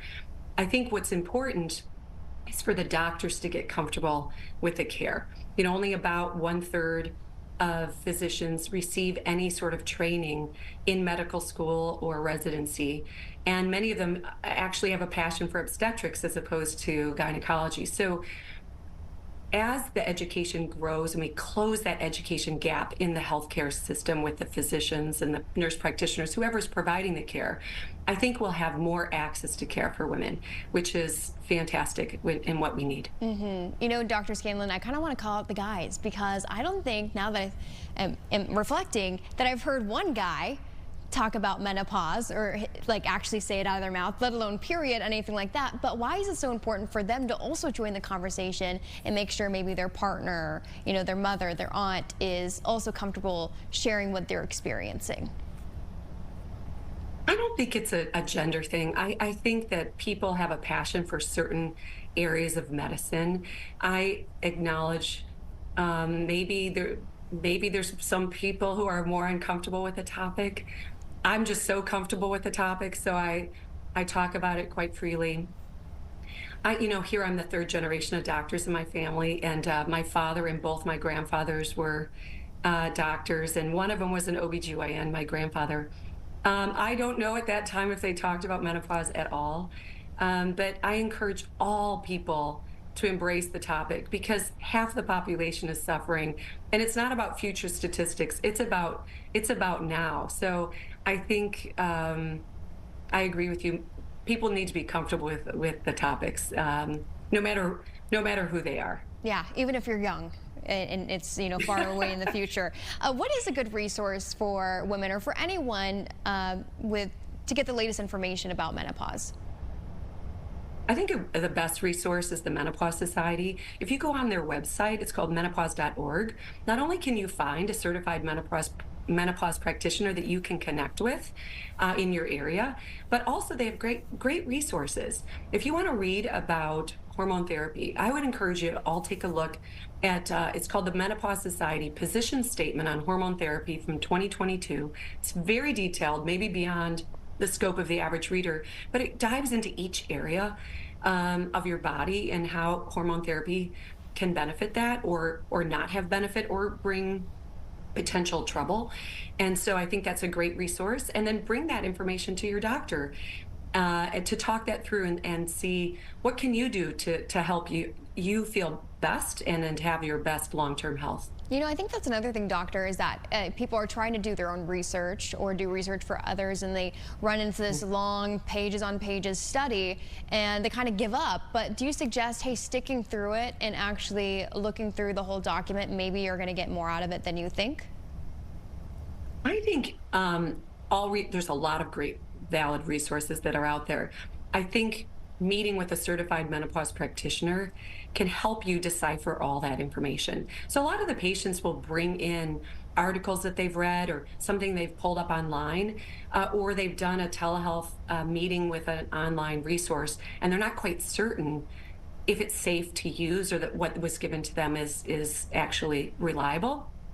I always walk through that with the patients so that they can feel comfortable with the information that they're reading and really understand how it affects their life. So you've said it a couple times, but I just want to make sure, you know, everyone at home is getting it right too. So women should seek out a doctor with special training in menopause, or can you start with your primary physician and maybe move to someone else if you're experiencing a little more intense symptoms? I think just meeting with a doctor that you're comfortable with. You know, you want someone that you feel comfortable talking to about, because this is a pretty personal experience for people that make many patients uncomfortable. So to get comfortable and to open up, I think talk to whichever doctor makes you feel comfortable. My main point, though, is not every doctor is educated on all the treatment options, and many still have fear of hormone therapy, for example. So if that's the case, I think that's a situation to seek out a menopause specialist. A certified menopause practitioner will certainly be comfortable and confident in giving you all your treatment options, pros, cons, and then decide together with you as the patient what's your best treatment option to feel better. You know, I know that we're jumping around a little bit, but in case we missed it for people at home, you mentioned, you know, some of the symptoms, but what are some maybe more hidden symptoms that people are struggling with? And if they experience, they should go to the doctor. Sure. Well, most people know about hot flashes and night sweats, but many women don't know, for example, joint pain is associated with menopause, brain fog. Certainly the weight gain, women struggle with their weight throughout all stages of life, but it really becomes troublesome during that perimenopausal transition.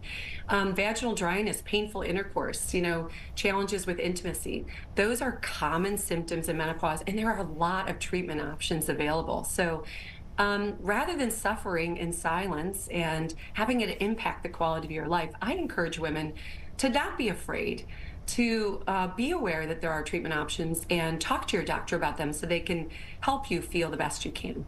You know, I want to revisit the statistic that we shared from AARP that showed only 20 to 25% of women were treated for menopause. The percentage is even lower for Black and Latino women.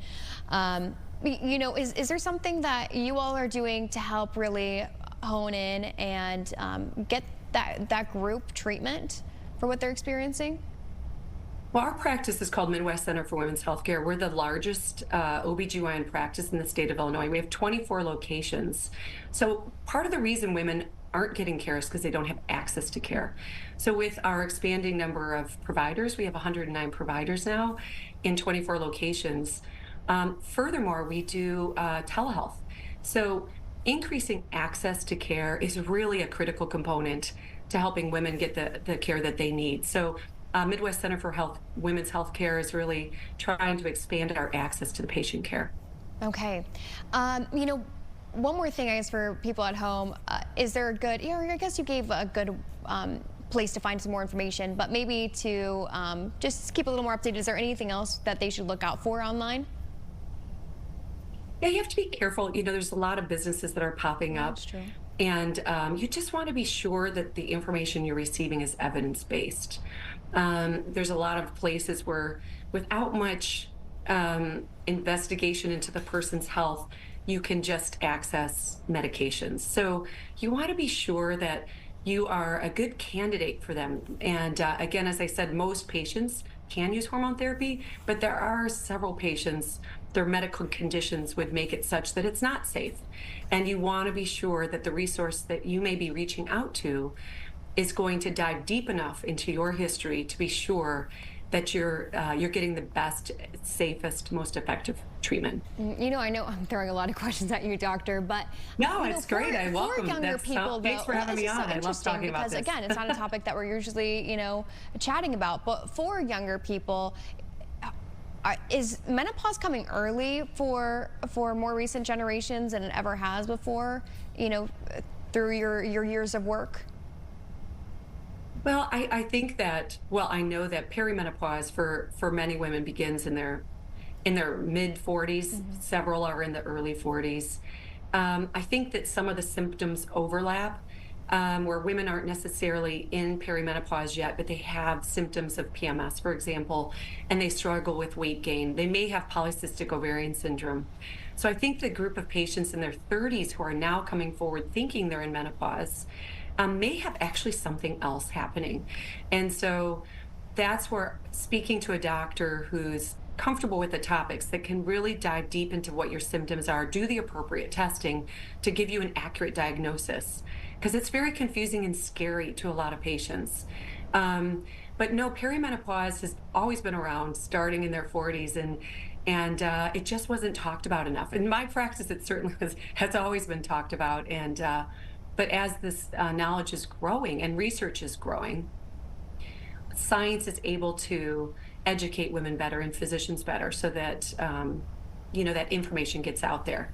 But yes, I think I see more patients at a younger age, and I applaud that, because I think women have been suffering through it, and they're, especially in their early 40s, they're thinking, you know, they're just going crazy and overworked and chasing the kids around in the carpools and making the dinner and doing everything.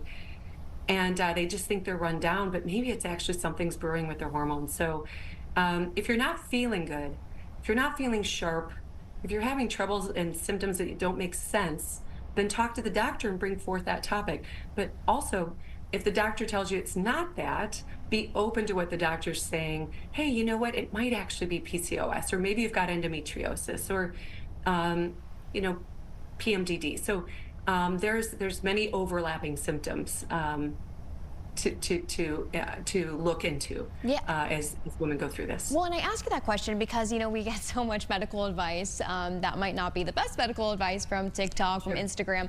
And I remember scrolling through and seeing that, you know, there's a shocking number of young people getting, you know, menopause early because of ultra-processed food, because of environmental issues.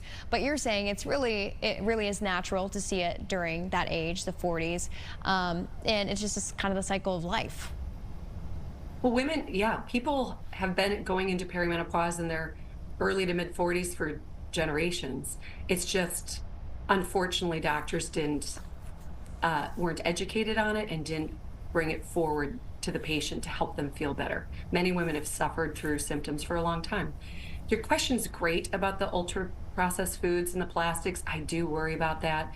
You know, I raise my kids with organic food. I drink tea all the time, so I have sought out organic tea leaves so that I'm not using the tea bags. Just that is a reality we face right now. We need more information. It has been shown to affect fertility. It's in all parts of our bodies. It's in all of our foods. So we need more research and the impact that has on menopause and at what age it's actually going to impact women entering the perimenopausal phase.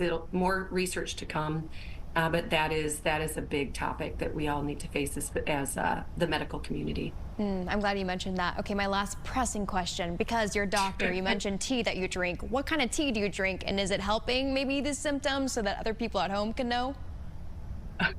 Well, for me personally, I feel better with tea than I do with coffee. Okay. There's a lot of great benefits to black coffee. It's all the rest of the things that are put in the coffee. For me, I feel less bloated, and I don't know, I just feel better with tea. I buy loose leaf tea from that Palace of Tea, and I buy, you know, and I have the little strainer that I put in the hot water. I make the hot water in a kettle. I do not use a microwave. it broke years ago and I just never got a new one. And so I use the stovetop. You know, I do the best that I can. I try and eat organic. My kids are out of the house, so it's easier just to go out to eat, but going out to eat, you know, it's not necessarily the healthiest foods. They taste great, but you know, if you're looking for something as healthy as it can be in an organic fashion, really cooking it yourself is kind of the way to go. I know, we need to keep it in mind, but I'm a sucker for those really sugary coffees and, you know, the fast food line and stuff like that. Dr. Scanlon, thank you so much for joining us. I appreciate it. Thanks for having me on. It was a pleasure. Okay, next up, we're talking about co-parenting. There's another Gabriella that's joining us, but this one is much better, award-winning family lawyer. We're going to talk to her after this break.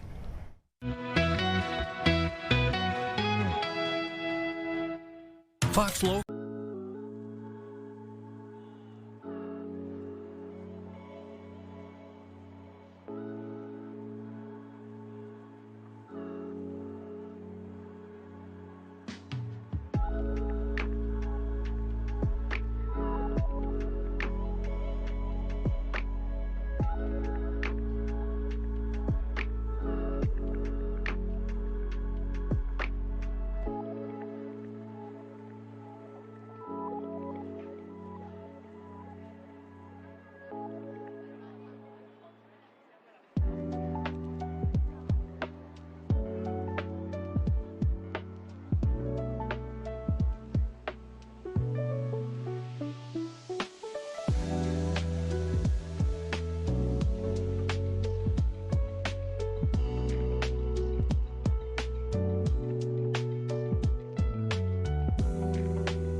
Welcome back to Chicago Now. Gabriella Pomare is an award-winning family lawyer and author of a new book, The Collaborative Co-Parent, Co-Parenting Made Dignified, Simple, and Collaborative. With almost 50% of all marriages in the U.S. ending in divorce or separation, co-parenting is something many of us have to deal with. So Gabriella joins us with more this morning with some advice. Hello, how are you? Hello and good morning, and what a lovely name you have. No kidding, right? And look how beautiful she is. Thank you very much. I've been saying all show, okay, this is another Gabriella, but she's much better because she's an award-winning lawyer. You know what? I want to get right into the conversation with your book. Obviously, you saw a need through your practice that people needed to have some, maybe a guide for co-parenting.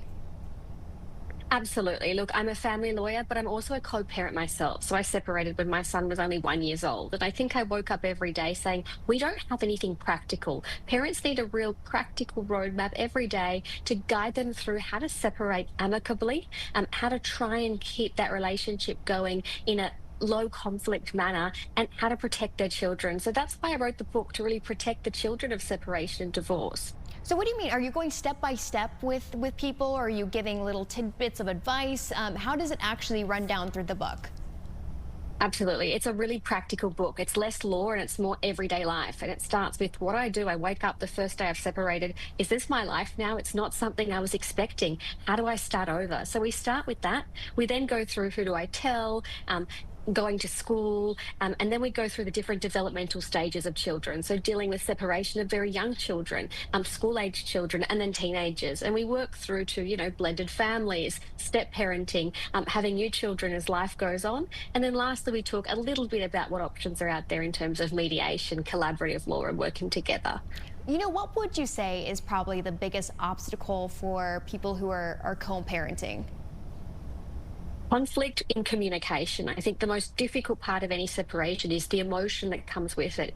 The reality is when you first separate, you're dealing with so much grief, anger, there might be heartbreak, and you need to be able to separate that from, hang on, I've got these children I still need to take care of. So when you're engaging in communication with your ex or your co-parent, I always say slow things down. Try not to bring the conflict into that communication. I talk about 4 pillars of communication in my book, and it's all about stopping and reflecting and pausing before you respond, not shooting from the hip and sending that angry text message because you're still angry. Keep your child at the forefront of your mind, every decision you make, every text you send. That is so important.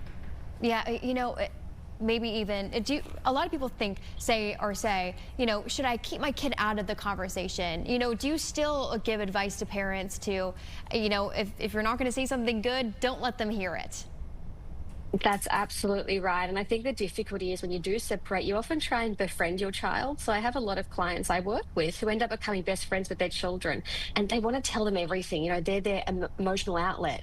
But that causes more problems. It creates, conflict within a child and guilt. And they often start panicking within themselves. Was I the cause of the divorce? Can I fix this? So the biggest thing I can say is keep them out of it. Don't use them as a messenger. Children shouldn't be used to send messages back and forth between parents because, again, that creates anxiety within them. And what we know is a child's experience of their parents' separation and divorce really impacts their future. Their adult relationships, their marriages, how they parent into the future. So the way you control the situation and the way you involve your children in your separation is going to have such a big impact. So you need to remember that in every decision that you make. Would you say it makes as much of an impact on your life if you're having your parents separate when you're a teenager in high school versus you're really young, like 1 or 2, or is it kind of the same feelings across the board? I think the reality is it's how you're involved in that separation and divorce and what you know about it. So if you're heavily involved, if you're told about the breakup, who might have had an affair or who cheated, I think that's going to have a really detrimental impact on you moving forward. And that will negatively impact the way you deal with relationships moving forward. I think for any child, whether young or old, it's important that parents speak to children honestly, answer their questions, give them that safety and stability. But at the same time, you don't need to be too honest. Children don't need to know absolutely everything. What they need to know is that they're loved, that they're going to have stability and security, that their entire life isn't being blown up. So yes, they're probably moving out of the family home. They're now going to be going between 2 homes, but they're still going to have 2 stable homes with 2 parents who love them.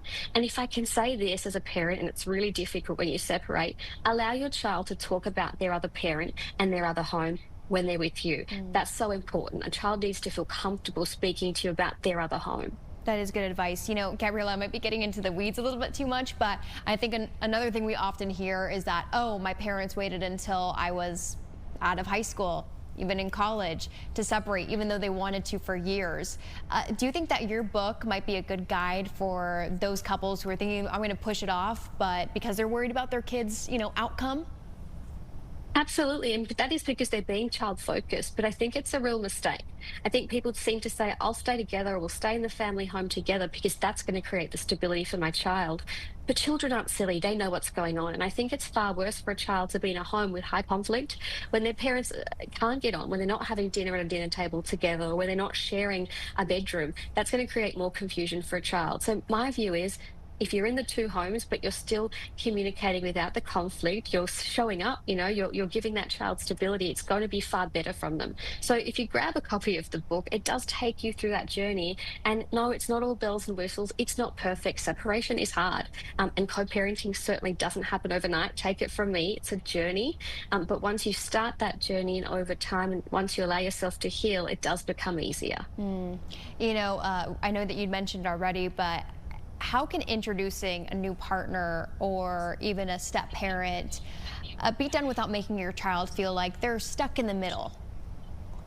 Yeah, look, introducing a new partner is one of the most sensitive transitions in post-separation life. Kids don't see your new relationship through the lens of romance necessarily. They're going to see it through the lens of security, and they're going to wonder, does this change my place in your life, and do I still come first? So I think the most important thing you can do is really place it slowly, intentionally. Children don't need to meet every single person you date. I think wait until the relationship is stable, consistent, long term before bringing your child in, your new partner into the picture with your child. And then when the time feels right, I think begin it with a low pressure introduction. So what I tell a lot of people is bump into each other at a cafe, go for an afternoon walk or a park date. You don't need to do the big, reveal at dinner or a forced family day out. That's often difficult for children. And after they've met, check in with your child. And it's not about seeking their approval, but it's about giving space for their feelings, making sure they're okay. That's good advice. Maybe they're already in two separate houses, and like you said, going between home to home, as we hear very often. How do you help kids feel settled between those homes? What are mistakes that people typically make, and how can they reverse them? Yeah, I think the changeover between the two homes is the most important part. So when you're at that changeover, children notice everything, eye rolls, the sighs, the pauses, the rushed goodbyes, the conflict between the parents. So if you can do anything, make that transition really smooth. The other tips I always give parents are create consistency. So try and keep the routines the same amongst houses, bedtimes, breakfast habits, anything familiar. Give children control where you can. Let them choose items they might want to bring back and forth. Children might want to bring a special toy, a pillow, a piece of clothing. And I think that control for them helps regulate their own anxiety. Build a transition ritual. So I know that when my son heads off to his dad's, I try and send a message over saying, love you, have fun at dad's. That's really important. That consistency, and avoid a loyalty trap. Don't make your child feel guilty for going to their other parent's home, and don't compare your parenting style. That can be really difficult. I'm thinking of holidays coming up, Thanksgiving, Christmas, even Halloween, because it's a big family event as well. How are parents navigating that, or how should they navigate those holidays? Firstly, don't compete. It's not about who threw the bigger or better Halloween, the bigger or better Thanksgiving or Christmas. It's about consistency and a child knowing they can go between homes. So plan early. If you're not having Christmas lunch, do Christmas Eve. And it's okay to create new traditions, get matching pajamas, have the hot chocolate, watch the carols the night before. Just create something new for your child that still gives them that excitement of the holiday, but makes them feel okay for not being with one of their parents. And try not to create conflict at the holiday time. There's nothing worse for a child than being made to feel really guilty about being with their other parent during a holiday period, especially Christmas, Thanksgiving. So that'd be my main advice. Plan early, avoid conflict, and be flexible with your co-parent. The holiday's about being flexible. It's not about you, it's about your child. I think we often hear, probably same with you, that sometimes you separate, you have different ages of kids, and kids are dealing with it, at least at the moment, differently than the other. How should parents deal with one who might be really angry, another one who might seem like they're coping well, and you want to keep that track going? Yeah, I think it's really important to continue checking in with your children. So even if at the beginning of a separation they seem like they're okay, or the opposite, and they're very angry, in a few weeks or a few months, check in regularly. How are they feeling? How are they going? Look for the warning signs. So, are they still doing well at school? Are they seeing their friends? Are they still social? You'll see when a child starts to drop off, and it might be that they need, some external assistance. And there's nothing wrong with that. A lot of parents shy away from therapy, from school counselling, but it might be that's what your child needs, and that's okay. So if it looks like your child isn't coping, for example, reach out and get them that therapy or that assistance. That is important. And otherwise, make time for one-on-one time with each of your children. So it might be that you have a movie date with a younger child just to check in on them, and then you might take your older child out for lunch or for dinner on the weekend, or do something that's enjoyable to them. That's really helpful. Okay, the collaborative co-parent. Gabriella, thank you so much. Real quickly for the audience, where can they find your book? And then also, can they follow you anywhere on social media? Absolutely. Instagram, I share a lot of tips and videos at Collaborative Co-Parent. My website, you can buy the book, www.thecollaborativeco-parent.com. Barnes & Noble, Amazon, everywhere online. Okay, thank you so much for joining us and talking about this important topic. Thank you for having me. It was a great chat. We look forward to having you back. Okay, switching gears a bit, and we're talking jack-o'-lanterns at the Chicago Botanic Garden. We'll have more right when we come back.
It's almost Halloween. Those ghosts and goblins are going to want somewhere to go. Also, those princesses as well. Night of 1,000 jack-o'-lanterns featuring a display of artist-carved pumpkins at the Chicago Botanic Garden returns for its 10th year in advance of Halloween. So we are chatting with Rachel Lockett, Exhibitions and Event Production Coordinator with the Chicago Botanic Garden. Thank you so much for joining us.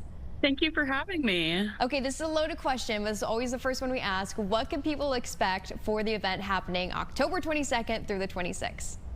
Just 1,000 jack-o'-lanterns. Right, that's it. Actually, over 1,000. We have 1,000 hand-carved jack-o'-lanterns that are done by garden volunteers in the course of 2 days right before the show.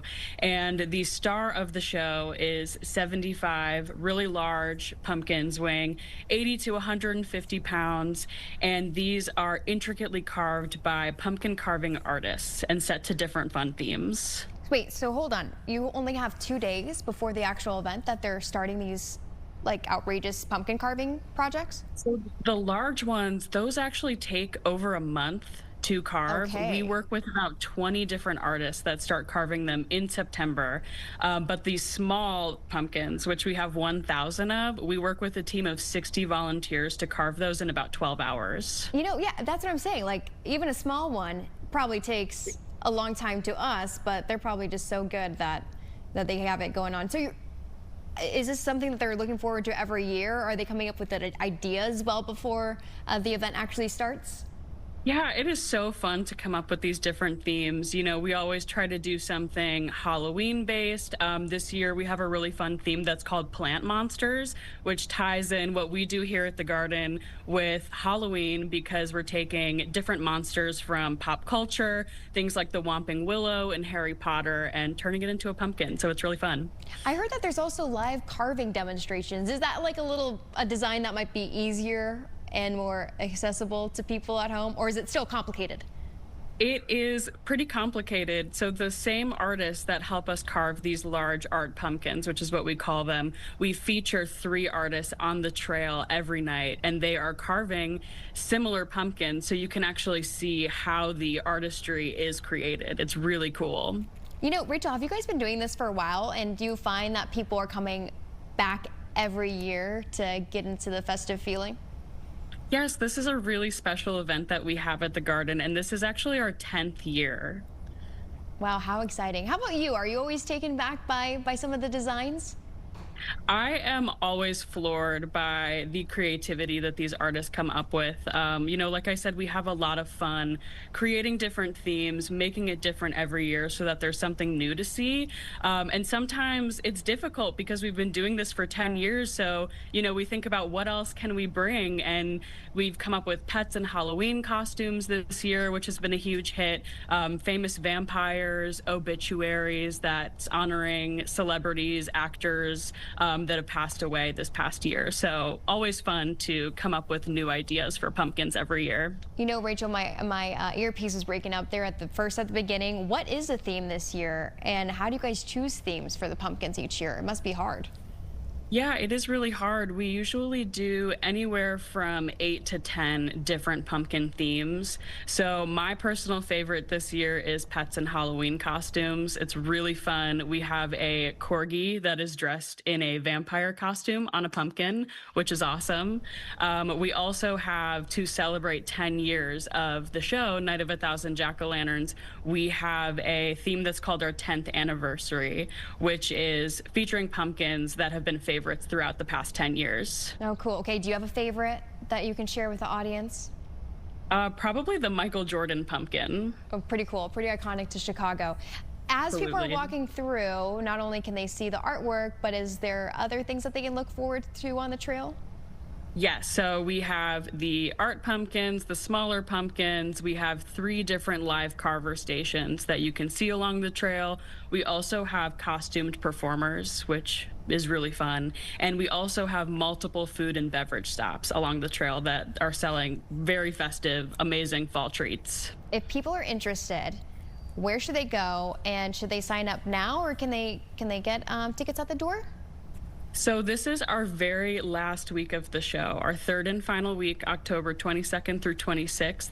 You can purchase tickets online at chicagobotanic.org, and you can purchase them on site here at the Garden. But since it's our last week, tickets are going really fast, so I would recommend getting them as soon as possible. And I hope that this is still right. Ticket prices range from $22 to $27 for adults, $15 to $18 for children, based on your purchase in advance. And if you're a member, that seems like it's pretty budget friendly. And do you guys try to keep it that way for folks? We do try to keep it that way, and that is one of the benefits of being a member here at the Garden, is that you get early access and discounts to special events here. Okay, Night of 1,000 Jack-o'-lanterns. How fun. We're really getting the Halloween spirit. Thank you so much, Rachel, for joining us. Thank you for having me. Okay, hopefully everyone at home has their Halloween costume figured out, or those kids, because I know that I need to work this out because we only have a couple weeks left. Thank you so much for joining us on this edition of Chicago Now at 11 a.m. Tomorrow we'll be back, and Tia Ewing will be by my side. See you then.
Live from Chicago, this is Fox 32 News at noon. Right now at noon, a federal judge is set to make a ruling on when and how federal agents can use force against protesters in Chicago. A major service outage on Amazon Workspaces overnight. That's AWS. It crashes. Dozens of major platforms suffer. We're going to have the latest on the recovery and the fallout there. And it is going to be a nice sunny Monday afternoon, but a little cooler. Will these chillier temperatures stick around? We are about to check in with Kate and Cody as we wish you good Monday afternoon, and thank you for joining us. I'm Anthony Ponce, and right now ICE and Border Patrol agents, they're in court. Some agents themselves are answering questions about whether the government violated a court order by using tear gas against protesters during an immigration crackdown. Judge Ellis issued a temporary order earlier this month barring the use of tear gas and other munitions against protesters. She says she is, quote, profoundly concerned that the limits have been violated after seeing federal agents using tear gas in Chicago neighborhoods. We will be sure to keep you updated on the very latest coming out of that courtroom as the afternoon goes on. Okay, right now we are giving you a live look over the skyline over Lake Michigan, and that horizon. It looks picture perfect out there, Caitlin. It really is. It's beautiful. You can see on these screens behind me too. Lots of blue sky. Temperatures will be comfortable today. We're pushing into the mild category. Mid to upper 60s are expected. But we do have changes coming, including the chance for rain as soon as tonight and again tomorrow. So here's the big picture. A regional view showing how clear and quiet it is for us in Chicago. Look from our Shot Aquarium camera. It's perfect. We are going to have the winds picking up this second half of the day. We could see gusts around 30 miles per hour. But temperatures, not a problem. 58 degrees already at the lakefront, 61 at O'Hare to Midway, 63 in Gary, 57 in Merrillville, 65 at LaSalle. Here's our day planner. Our temperatures, as mentioned, in the 60s. Now, we do get the clear skies until this evening. Clouds are going to start to build, and tomorrow we have the chance for a few showers around. If you think today is gusty at 30 to 35 mile per hour winds, tomorrow, very gusty, up to 40 miles per hour possible with those gusts. And then on Wednesday, it's going to be downright chilly. A high of only 52 degrees for Wednesday with mostly cloudy skies. Luckily, though, it will be dry. Then we're clearing out as we head on into Thursday. We'll show you that on your full forecast ahead. Anthony. Okay, thank you, Caitlin. New at this hour, Chicago High School security guard is facing some serious charges.